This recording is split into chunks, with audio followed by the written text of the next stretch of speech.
Bismillahirrahmanirrahim. Assalamualaikum warahmatullahi wabarakatuh.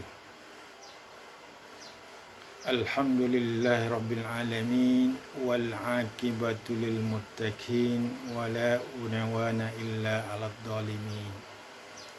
Asyhadu an la ilaha illallah wahdahu la syarika lah wa asyhadu anna Muhammadan abduhu wa rasuluh. Allahumma salli ala Muhammadin wa ala alihi wa ashabihi ajmain. Wa qala Allah ta'ala fi kitabil karim, a'udzu billahi minasyaitonir rajim, bismillahirrahmanirrahim. Qul a'udzu birabbil falaq min syarri ma khalaq wa min syarri ghasikin idza waqab wa min syarrin naffatsati fil 'uqad wa min syarri hasidin idza hasad.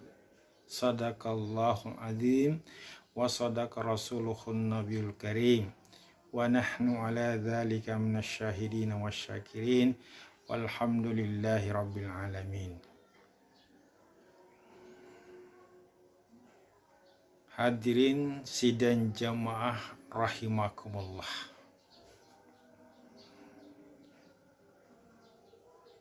Di dalam surah kedua terakhir Mushaf Al-Quran, Allah memerintahkan kepada Nabi Muhammad sallallahu alaihi wasallam agar senantiasa memohon perlindungan kepada Allah Subhanahu wa taala terhadap perilaku-perilaku orang, terhadap sikap-sikap kedengkian orang.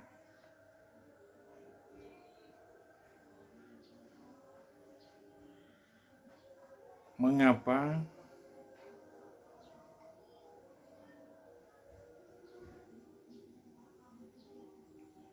Karena sikap dengki ini sangat berbahaya di dalam kehidupan seseorang, di dalam kehidupan orang banyak.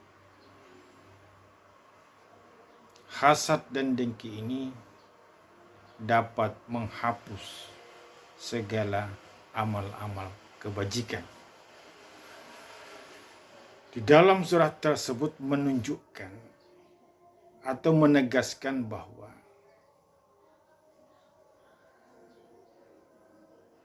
sikap dengki atau kedengkian begitu berbahayanya terhadap kehidupan seseorang.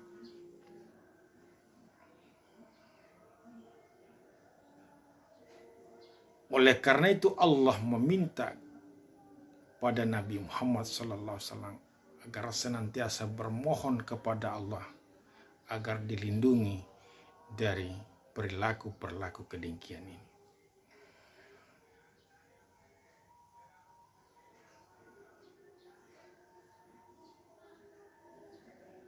Sikap dengki ini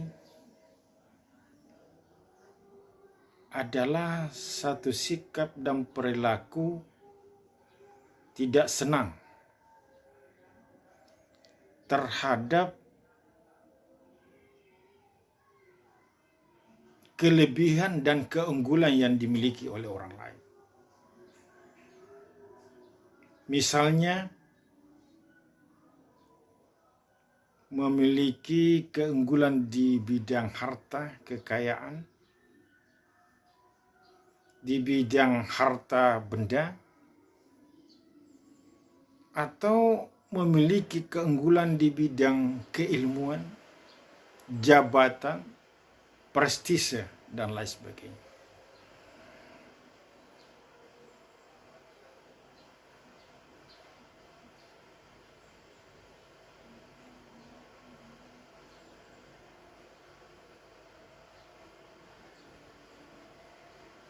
Ketidaksenangannya ini membuat dia senantiasa berusaha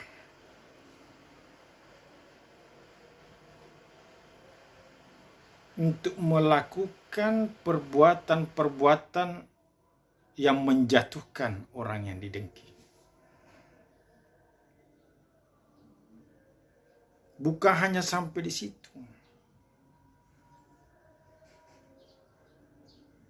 tapi yang bersangkutan juga memiliki rasa benci kepada orang yang memiliki keunggulan. Dan itulah yang memotivasi dia untuk melakukan perbuatan-perbuatan yang akan menjatuhkan yang bersangkutan.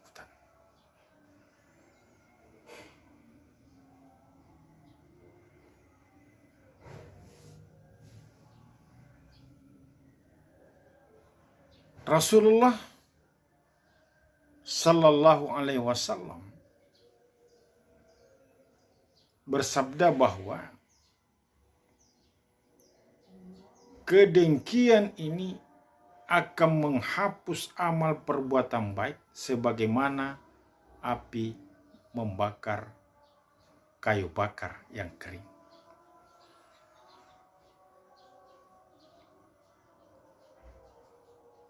Berdasarkan hadis ini,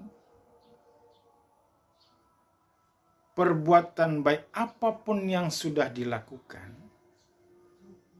akan terhapus oleh sikap dan perilaku kedengkian ini. Inilah yang begitu berbahayanya sikap dengki ini dalam kehidupan seseorang.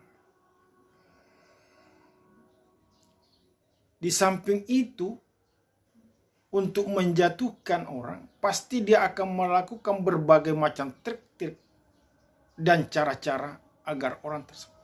Misalnya, melempar fitnah kepada yang bersangkutan. Sementara yang bersangkutan, yang menjadi sasaran kedengkian, dia tidak tahu terhadap dirinya yang menjadi sasaran kedengkian. Sementara yang mendengki sudah mengamati perilaku, mengamati yang bersangkutan. Maka ketika dilempar fitnah itu kepada sasarannya, maka sasaran akan sangat kesulitan untuk melakukan perlawanan dan bahkan tidak berdaya. Karena dia yang menjadi sasaran tidak tahu bahwa dia akan kena sasaran kedengkian.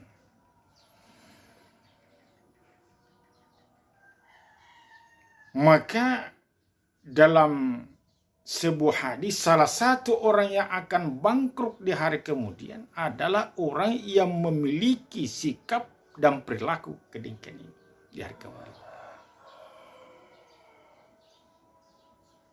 Karena semua amal yang dia perbuat, semua perbuatan-perbuatan amal yang menurut dia sudah bagus, tapi karena dengan perilaku kedengkiannya ini, maka semua itu musnah bagaikan membakar kayu bakar yang kering. Sama dengan membakar sebuah rumah kertas hangus oleh api kedengkian. Olehnya itu bulan Ramadan ini salah satu sikap dan sifat yang akan disingkirkan, dikikis dalam kehidupan orang adalah sikap hasad dan dengki ini. Mengendalikan diri, menahan diri dari semua perilaku-perilaku yang akan menyebabkan orang lain celaka.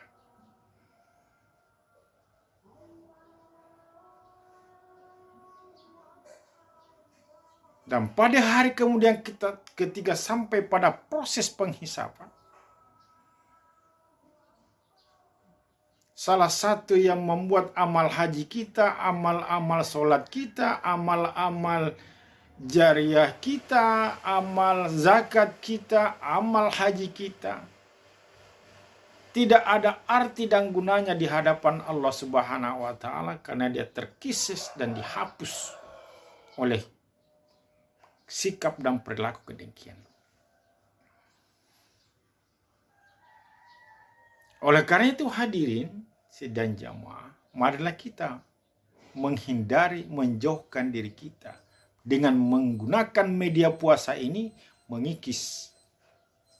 Karena puasa ini adalah satu ibadah yang meningkatkan kualitas kepedulian kita kepada kehidupan orang lain. Makanya orang yang berpuasa dilarang menghina orang, dilarang menggibah orang.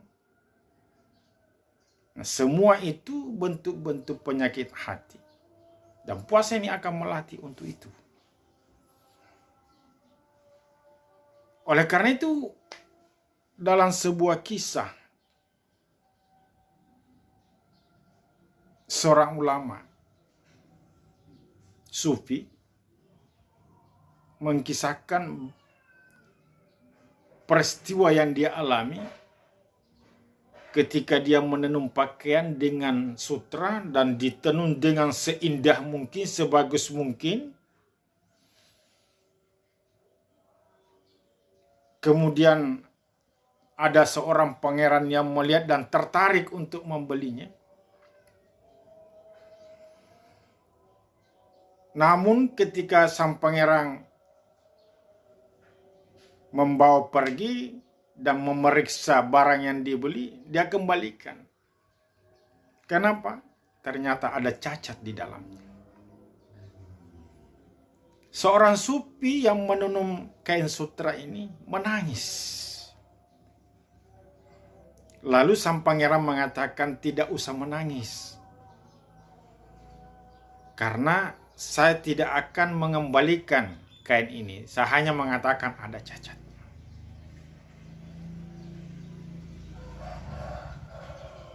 Lalu sang sufi mengatakan bahwa jangan dikira saya menangis karena pakaian saya takut Anda akan kembalikan.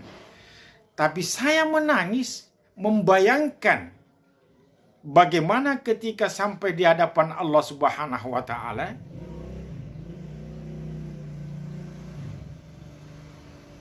di mana amal-amal saya yang selama ini saya sudah anggap baik, sudah bagus,